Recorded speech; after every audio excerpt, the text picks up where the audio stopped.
À l'escale de Paris, le représentant est monté à bord. Il m'a dit, commandant, venez avec moi. Ah oui, vous aurez à transporter Mohamed Ali. J'ai dit, quoi?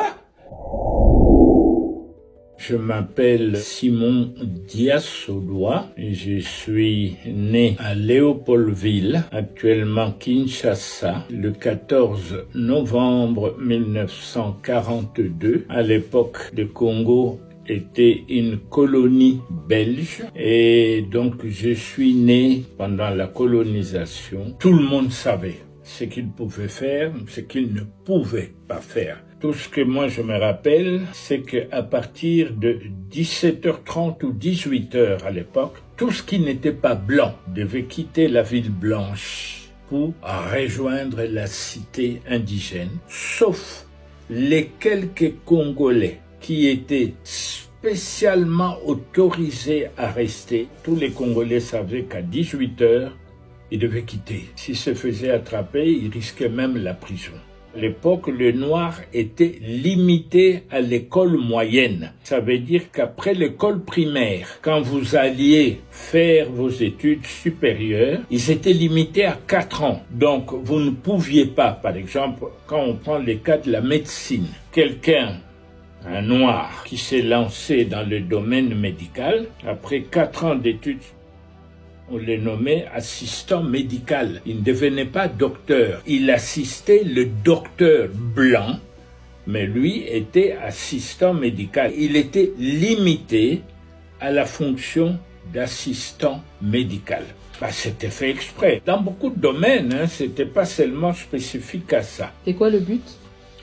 Mais pour séparer les communautés, montrer que le blanc pouvait faire ça et que les autres étaient limités à cela. Je me rappelle quand j'étais en 6e primaire à Sainte-Anne, nous avons reçu la visite des inspecteurs qui venaient de la métropole, tous de Belges. Ils nous ont réunis dans une grande salle et qui ont commencé à nous poser des questions sur ce que nous voulions faire. Plus tard, ils nous ont donné des petits bouts de papier avec un bic, chacun devait écrire ce qu'il voulait. Et moi j'ai dit, je veux être pilote.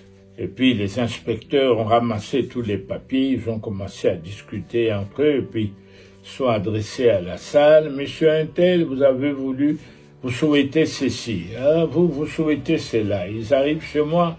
Monsieur Diasoloa, je dis oui. Vous voulez devenir pilote? J'ai dit oui, mais c'est pas un métier pour les Congolais, monsieur. Alors, j'ai regardé les inspecteurs, je leur ai dit, je deviendrai pilote. Aucun d'eux ne l'a cru. Il y a eu un éclat de rire général dans la salle. Grâce aux libéraux belges qui ont fait changer les lois en Belgique, la répercussion de ces lois sur la colonie a porté ses fruits. Ils ont permis maintenant aux Noirs de faire 6 ans d'études secondaires. Grâce aux Athénées, et c'était une révolution à l'époque. Les Noirs pouvaient aller jusqu'à terminer les humanités, les 6 ans, qui leur permettaient d'aller plus haut. D'ailleurs, à l'époque, certains Noirs avaient été dotés d'un statut d'évolué, comme on les appelait à l'époque, donc on pouvait les comparer aux Blancs, mais tant qu'ils étaient dans la colonie, ils devaient considérer les Blancs comme leur chef, leur supérieur, alors qu'on leur autorisait à rester à la Cité Blanche passé 18 heures, mais ils étaient une toute petite minorité. À l'époque, il n'y avait aucun couple mixte autorisé à vivre au Congo. On a eu l'indépendance le 30 juin 60 et en 61, on crée Air Congo. Et là, je vois que la nouvelle compagnie cherchait des candidats pilotes qui devaient être envoyés en formation en Europe. Et sans rien dire à mes parents, je me suis présenté, on m'a fait passer des tests et tout. J'ai été retenu, on m'a donné comme condition que tu termines ton année, ta dernière année d'humanité en Belgique. Et c'est comme ça qu'en 61, je me retrouve à l'Athénée de Neuchâteau où j'ai fait ma dernière année d'humanité et de là, j'ai été à Liège où on m'a demandé de passer une année spéciale en maths et en physique. Donc, on m'a pris, moi et mon collègue Ilunga, on nous a envoyés à Liège, puis nous nous sommes présentés à l'école d'aviation civile où nous avons été retenus et nous avons suivi notre formation comme pilote d'avion. J'ai voulu devenir pilote et je suis devenu le pilote que j'ai voulu être. Et c'était en 74.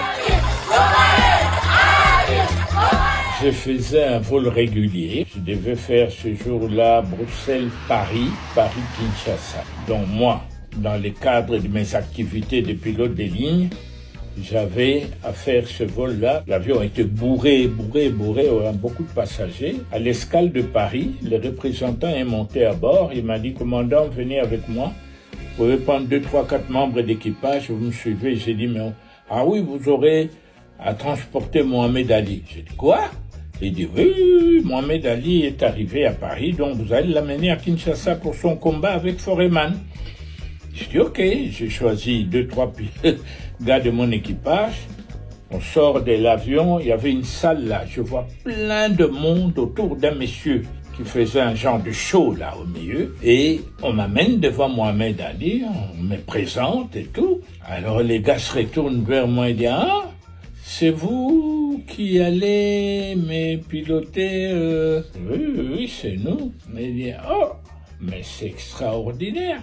Alors il a commencé à politiser l'affaire. Je l'ai entendu dire, chez nous aux États-Unis, ce genre de choses n'existent pas. Quand on nous parle de noirs, c'est souvent Tarzan, des conneries comme ça, mais jamais je n'ai vu des gens comme vous, pilote. Alors, dans ma tête, ça fait clic. Je me suis dit, tiens, la réglementation compagnie nous interdit pendant l'exercice de notre fonction de discuter politique ni religion. C'était interdit. Ayant pensé à ça, je me suis dit, bon, Mohamed Ali, merci, écoute, nous avons le vol à préparer, on se voit à bord. Alors à tout à l'heure, et on retourne préparer le vol, et puis après, on commence l'embarquement. Et les représentants viennent et me dit, écoutez, acceptez-vous de prendre Mohamed Ali dans le cockpit? J'ai dit, bah, moi ça me dérange pas, s'il le veut, avec plaisir. Ok. Il dit, il est là, et je me tourne, je vois Mohamed Ali, je lui dis, sois le bienvenu à bord, mettez-vous sur les sièges derrière moi et mettez la ceinture. Et je vois les gars qui changent de couleur.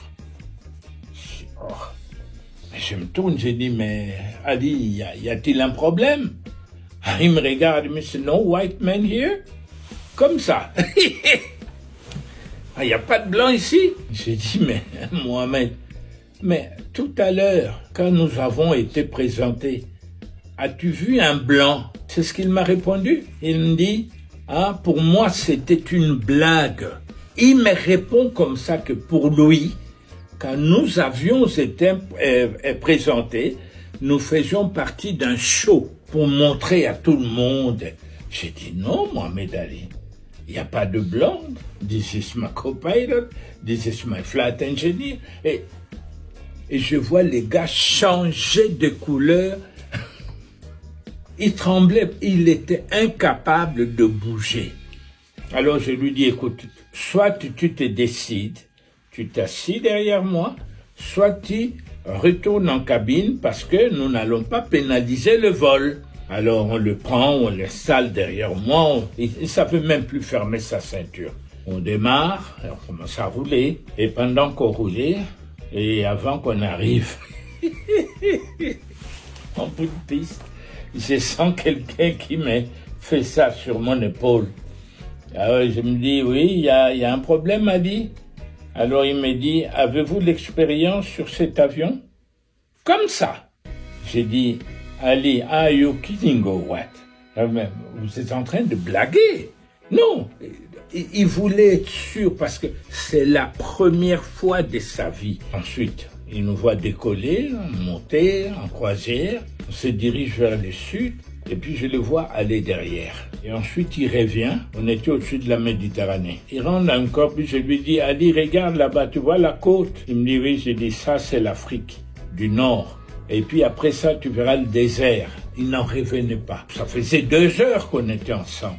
Comme il a vu que tout allait bien, il est retourné derrière faire appel à des journalistes. et je vois mon cockpit envahi. Il est en train de parler à la presse en disant, voilà, on nous parle de ceci, des Africains, il parle de combien de langues, il pilote ses avions. Donc c'était pour lui une découverte. This is strange to the American Negro. We never dreamed of this. And every time we watch television, they show us Tarzan and the natives and the jungles. They never told us that the Africans were more intelligent than we are. They speak English, French and African. We can't even speak English good. À l'arrivée à Kinshasa, on est arrivé la nuit, vers 20h passées, et on est devenus amis. On s'est même revus aux États-Unis. Il revenait de Chicago. Dès qu'il m'a croisé à l'aéroport, il a commencé à crier « My pilot, my pilot !» Même les Américains le regardaient. Je ne l'en voulais pas. Je l'ai compris tellement mieux parce que je suis passé par là. Le racisme à l'époque, c'était pas un jeu, C'était pas un jeu. Je comprenais tellement bien Mohamed Ali. Je me suis remémoré ma première arrivée en Belgique. En 61, on était sur la route entre l'aéroport de Bruxelles National et Bruxelles. Et pour la première fois de ma vie, je vois des travailleurs tout au long de la route avec des pelles et tout ça qui travaillaient et je regarde, j'étais choqué. Pourquoi? Je vois un colonisé qui est indépendant depuis 1 an, qui de toute sa vie n'a jamais vu un blanc faire du travail manuel. Je vois ces blancs en train de creuser. Oh, même eux aussi font les travails qui s'exigent de nous en Afrique.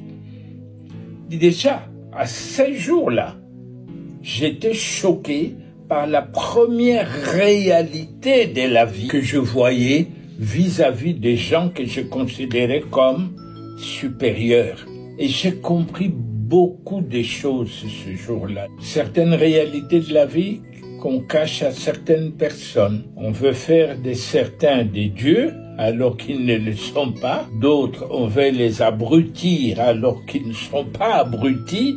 Et c'est à partir de ce moment-là que j'ai compris qu'on est tous manipulables. Qui que vous soyez, c'est une question d'être manipulé ou pas. Et j'ai compris les réactions qu'Ali avait ce jour-là en faisant ces liens, moi qui sortais de la colonisation. Papa n'a pas fait des grandes études, il savait à peine lire et écrire, mais ce qu'il a inculqué dans ma tête, c'est quelque chose d'exceptionnel. Ce n'est pas le fait d'avoir 5-10 diplômes d'université qui fait de nous des gens exceptionnels. Si tu n'as pas la sagesse, tu ne vaux rien, tu n'es rien. Et j'ai jamais oublié ce conseil qui m'a servi jusqu'à aujourd'hui.